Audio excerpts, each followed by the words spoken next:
Hey, welcome back to the channel. In today's video we're going to be doing a little bit of a chit chat about the Racing Wheel Pro Deluxe. And Deluxe Racing Wheel for the Nintendo Switch. Is it going to be anything good, or is it something we already have seen and something you should avoid? Licensed by Nintendo, made by Hori, the company of the arcade sticks and also controllers. Comes with a full size, let's say, racing wheel, and it comes with pedals. The Hori Racing Wheel Pro Deluxe. Man, that's really a mouthful. But we do have a couple of different models that they have released. However, this is a wheel that is 28 centimeters of size, having some shifters on the back, having pedals, and do have like some differences when it comes to, let's say, the rotation of the wheel. A clamp design that I love because this makes it super easy to assemble to your desk or your racing sim, depends if you want to use.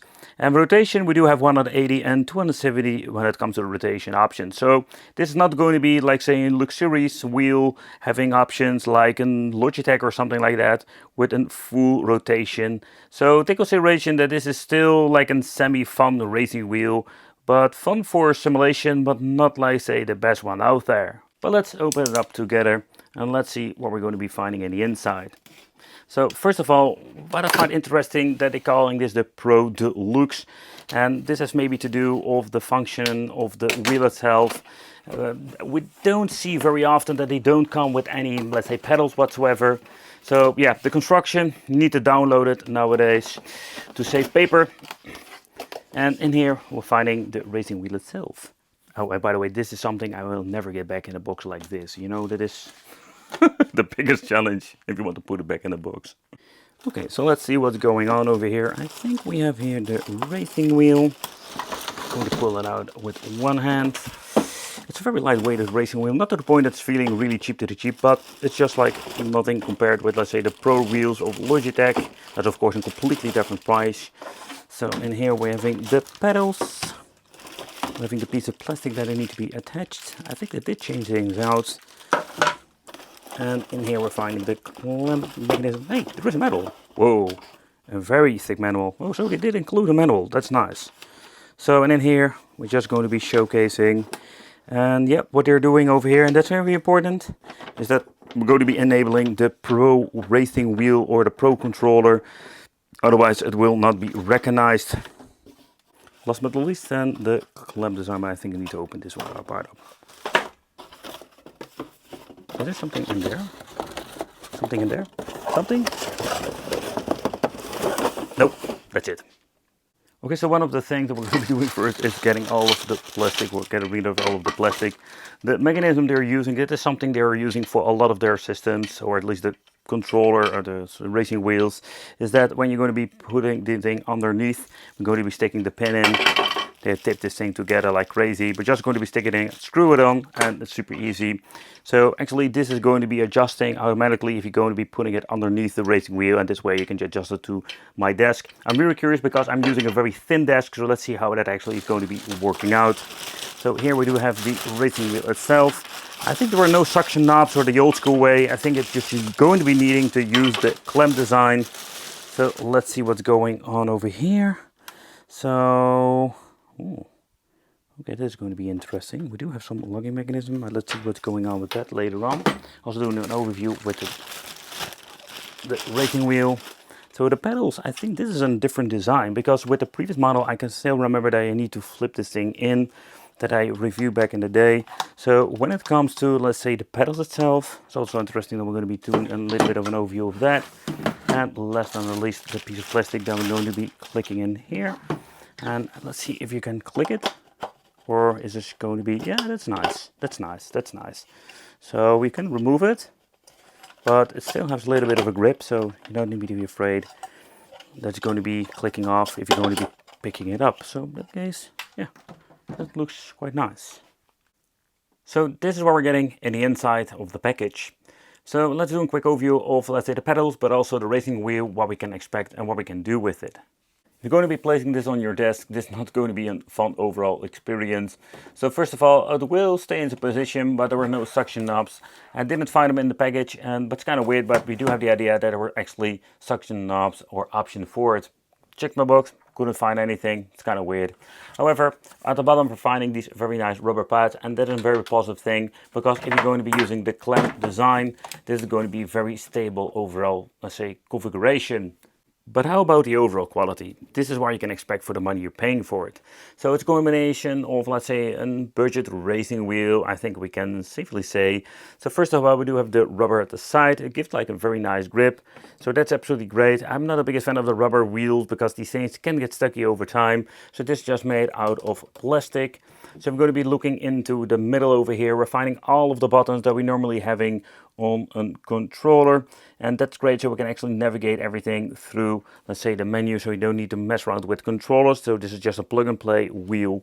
At the top we're finding the tiny switch over here. Here we can actually switch between the D-pad and the left and the right joystick, the programmable or sign button. So there is a lot of stuff you can actually program when it comes to this racing wheel. So in the back we're finding the shifters. I'm very glad they went for this because I do use them a lot. However, you can actually see that this thing has a lot of travel. You can see this part doesn't do anything. So that is one thing you need to take consideration. And of course they're just made out of plastic, where like the deluxe racing wheels, they're sometimes made out of metal. At the back we're going finding an old school connection over there. And this is actually for the pedal, yep. So that's it. You're going to be plugging this thing straight into the racing wheel and you're ready to go. But how about the pedals itself? So I really love the design. You can see that they have like a nice grip. This is simply to do because of all of the rubber pads.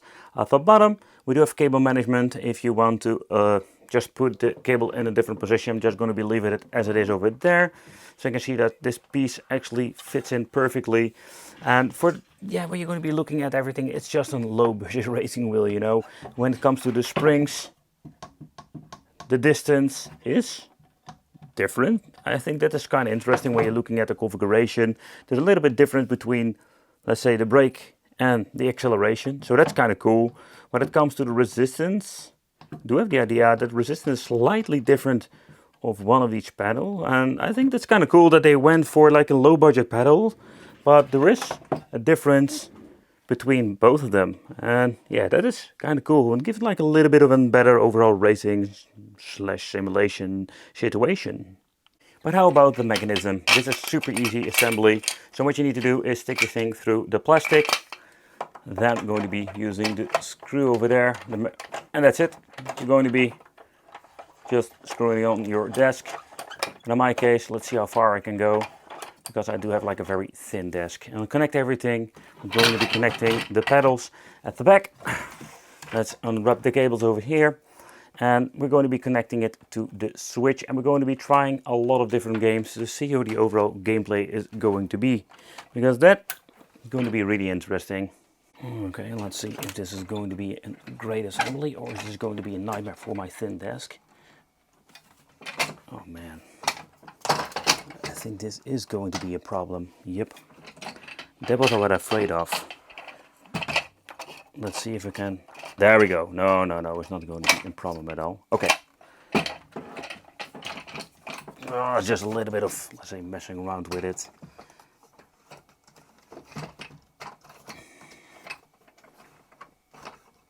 Let's see how far we can go with this. It's challenging, that's one thing. But if you're going to be having a very thin desk, and I didn't have this before, I changed out the different desk. Yeah, so this is not going to be super. There is a little bit of pads underneath, so that's giving me some grip, but normally with a thicker desk, we have better grip.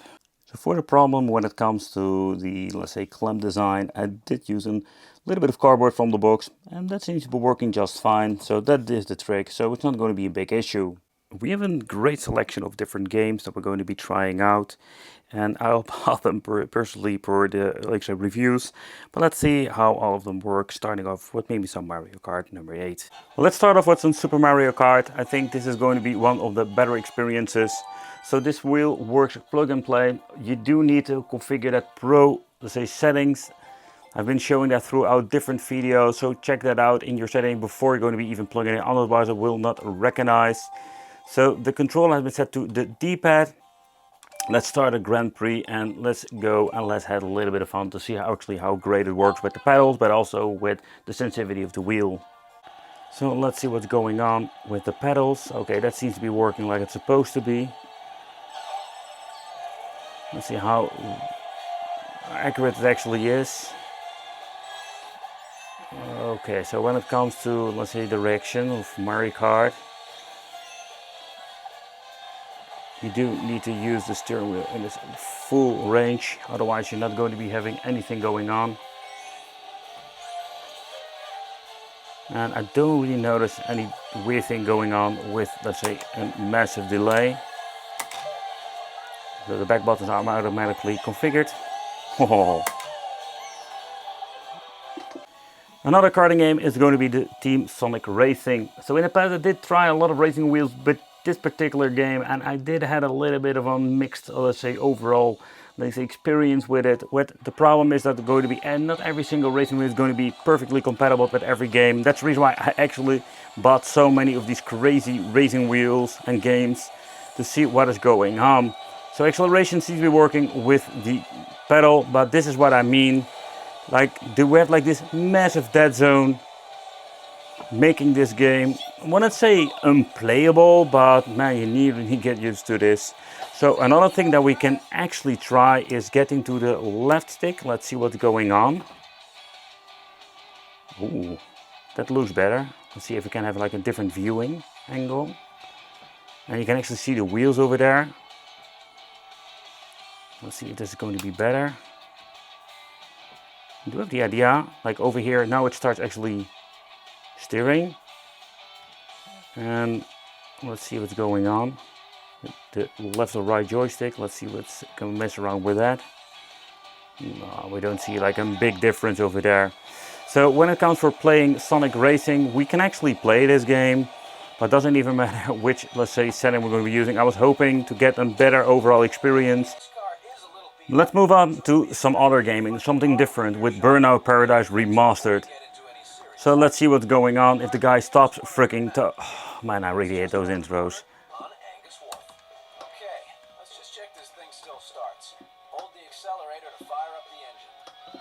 Let's see, acceleration doesn't do anything with the pedal.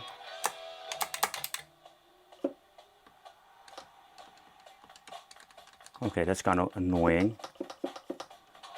Okay, we need to press the freaking ZR button. Okay, so that actually works. So let's see what's going on. Like a massive dead zone when it comes to that.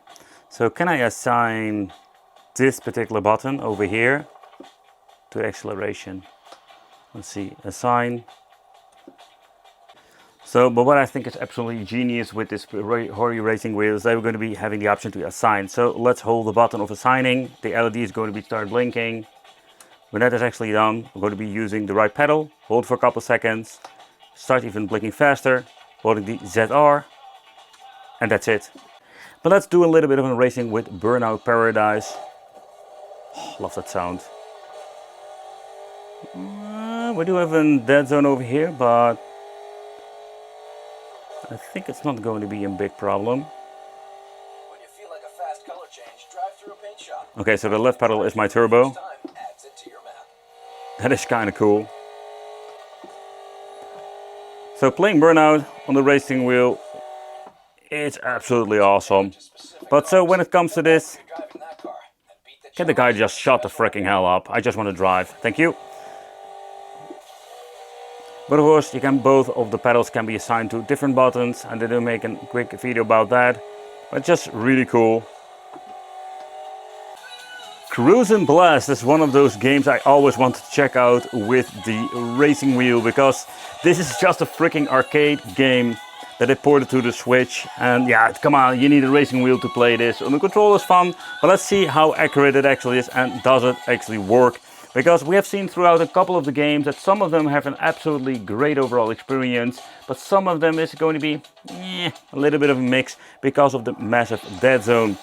So I am really curious about this one. Let's see if out of the box we can accelerate. Seems to be working. Nope, doesn't. No, we need to press A. So what we're going to be doing is, of course, assigning. Let's do that again. hold the button, right pedal, hold the A button. Okay, I'm ready. And there we go. Haha! Oh, great. This is absolutely awesome. The racing wheel works great on this. We don't have any rumble, so that's quite unfortunate, but yeah, this is the arcade really cool effect you're having with the racing wheel. So with some of the more like, when I say simulation games, think about like say the Burnout is not really a simulation, but now you don't have the dead zone craziness, and this is going to be a lot of fun. Another game I was really looking for is the Crash Team Racing. This is such a cool game, but the question remains, does it work out of the box? Let's see. I think I did assign the wrong button, so I need to reassign the B button now. I do wonder one thing. If I'm going to be shutting this down, does it actually going to be working? And maybe particularly when it comes, you know, whatever, you know, let's hold it right. Yep, the right pedal. Let's map it to that one, and let's go. So that's one thing you need to take consideration. You need to do that. Well, okay, playability. I do have in that zone, or at least I do have the IDI version that zone in here. Doesn't matter if you're going to be using the different joystick. Okay, let's go. You can actually see that there is a dead zone, but it is less noticeable than the previous games. So you can actually see that this works quite well. So is this perfect like the Cruis'n game? No, no, it's not working that perfect, but it is to the point that's going to be playable. Let's see how playable this game is, because this is going to be the similar kind of games like the Burnout series, Wreckfest. Okay, one thing I wanted to check out is that it's going to be let's see if like a dead zone or whatsoever. There is actually a very nice control. You can actually see the steering of the tires. It's going to only be from this point. So yeah, there isn't that zone, but it's to the point that I think this is still a playable situation. Also, the overall mechanic of the game is so much different. I didn't need to map my acceleration again, because this game doesn't use A or B. It's kind of interesting that the brake is configured like it's supposed to be. So let's play a racing or a rally game, and I can tell you this is going to be one crazy unplayable situation. You can actually see that from this point I'm just going to be starting to steer, and there is nothing we can do about this. Let's see in the D-pad mode if there's going to be any different. No. Tried to throw out a couple of games, but the major problem we're having with this, because this is such a fast game, you need to have like perfect control, and this makes this game unplayable. Where let's say in basic arcade game, I'm going to be driving really careful now. Let's see if we can actually change out the freaking view, because I have no idea how to do that with this game. How can I change it? Oh, there we go. Ah, so much better. Oh, there we go.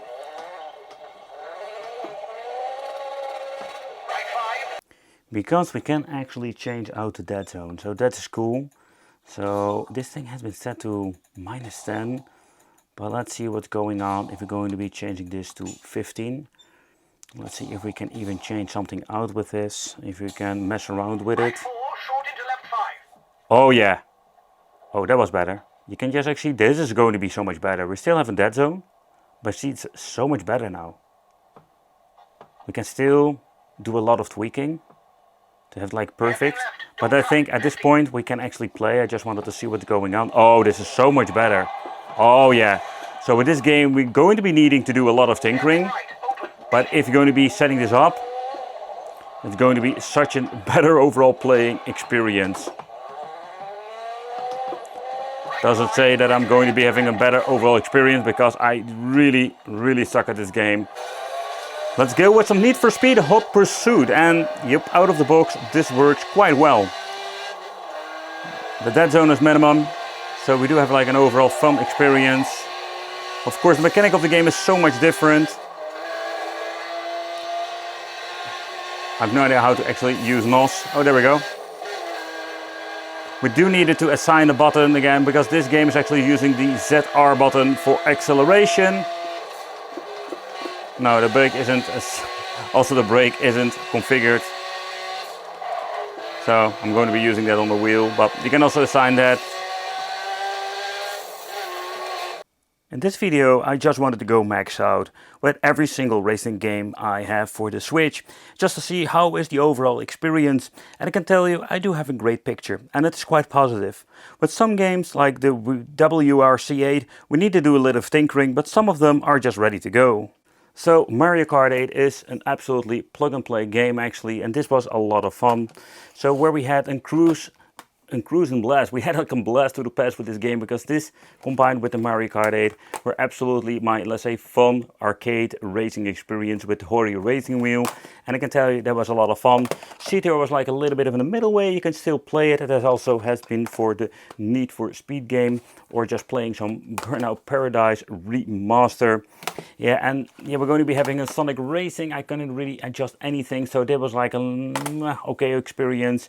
WRC8, yeah, this is just another level when it comes for playing game, but you can do a lot of adjusting, and Wreckfest was also a great overall experience. So when it comes to playing the games, man, this works quite well. But the overall experience of the racing wheel was quite pleasant, I can tell you that. It's like, this is just going back to basic, and I mean basic, this is like seriously like basic. There is no rumble function, or at least something I've noticed, so there's a little bit of they should absolutely add that. I think rumble is absolutely a great addition if you have no force feedback, so that's a little bit of a downside. Positive thing is like the assign button, you need to assign it to the certain game button, so I'm very glad they implemented in the wheel so we can use the pedals, because the pedals give you just like a very cool overall arcade feeling. And the compatibility, showed it throughout the video what is going on with that. I hope this video helped out. Thank you all, consider subscribing, and it would be great to see you in the next video.